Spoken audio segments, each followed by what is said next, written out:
This afterthought, which I just got during my flight from Delhi to Chennai, has led me to showcase, with the help of a few slides, the successful manner in which the Swiss science and technology is forging its way forward in today's challenging scenario, and which could perhaps serve as a source of inspiration to the Indian science and technology. These slides will, by inference, also outline some of the challenges facing the Indian science and technology.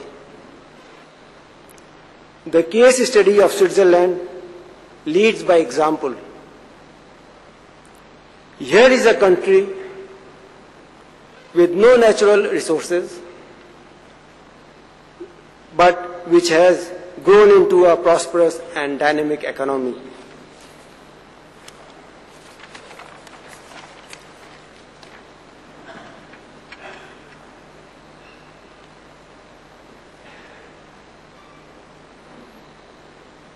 Yes. Yes. So this is the. Oh, well. Huh? Well, I will just have a look. There is no direct. It's not directly here. So I will just take a look here. And so ERI means Education, Research and Innovation. Has a high strategic importance for Switzerland and is key to the social development and economic prosperity.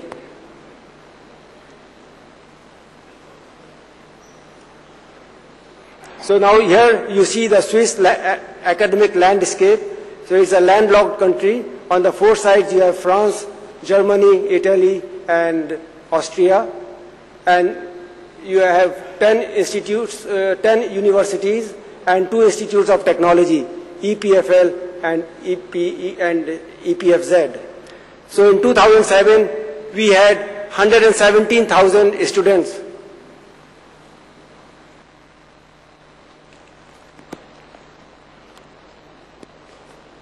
So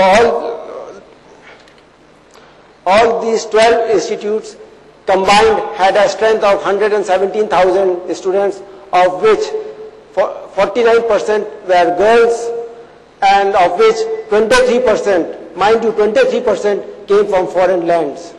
So I think this is very important to note this point. Now the Swiss education system. So it is a 4-tier system, and it is a very extremely well streamlined.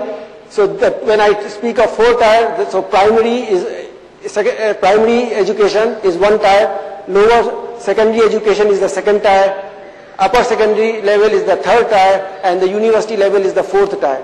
So I think the only point to note here, I will not go into details, except that the selection process takes place at the primary level. That means at the end of 6th year, 27% of students will take the university lane. So the university stream will be just taken by 27%, and the remaining 73% of the students will take the stream which will take them to professional or specialized maturity or the University of Applied Sciences. So these provide you with the vocational training which provides you a direct entry into the labor market.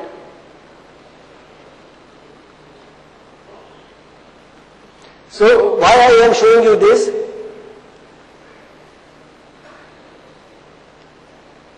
Can we go back?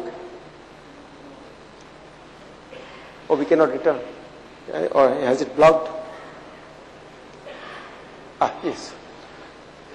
So there is no crowd of students.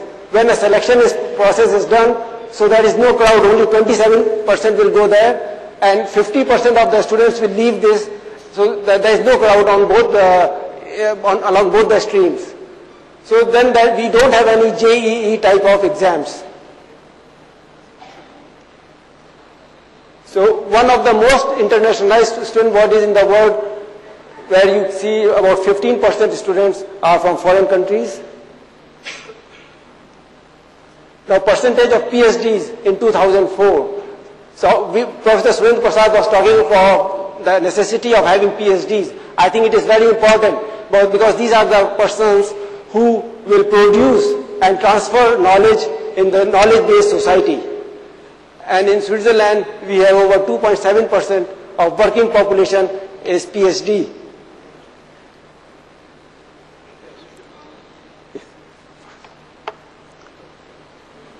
So it is more comparative because we have to put on the global scale. If we want to have a global leadership, it should be on the global scale. We cannot just stand among the dwarfs and say, I am tall. If you want to be tall, you have to be among the tallest.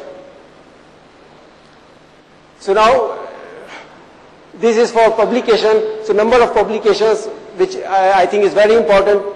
So again, in Switzerland, it is among the highest in the world, and a number of citations also, because number of citations, when we say it is directly proportional to the quality of research that happens. The scientific impact of nations, so citations per paper, I think this is an important element, and where also I think India, and especially through IITs, we need to make effort. Yes.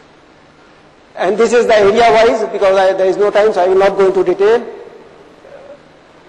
So the quality of research is important, and quality of research is reflected by the number of Nobel Prize winners that Switzerland has produced. So these are about 25 Swiss citizens who won Nobel Prize in science and technology, mostly in science and technology. And the quality of research is again reflected by the number of persons who have conducted research in Switzerland, but who have not obtained, who are not Swiss citizens. So over 29% have this. And now innovation. Now we come to the innovation, because so Switzerland is one of the most innovative countries in the world. So I will go next. And now there are only two. I will just. So if we look at the number of, Switzerland has the highest number of triadic patent families per million inhabitants. And finally, I will end here, because I think it is very important to be ranked among the best in the world. You need to work and to be dedicated for that. And EPFL is in the top 10 engineering, technology and computer science, and number 2 in Europe after Cambridge. So thank you very much.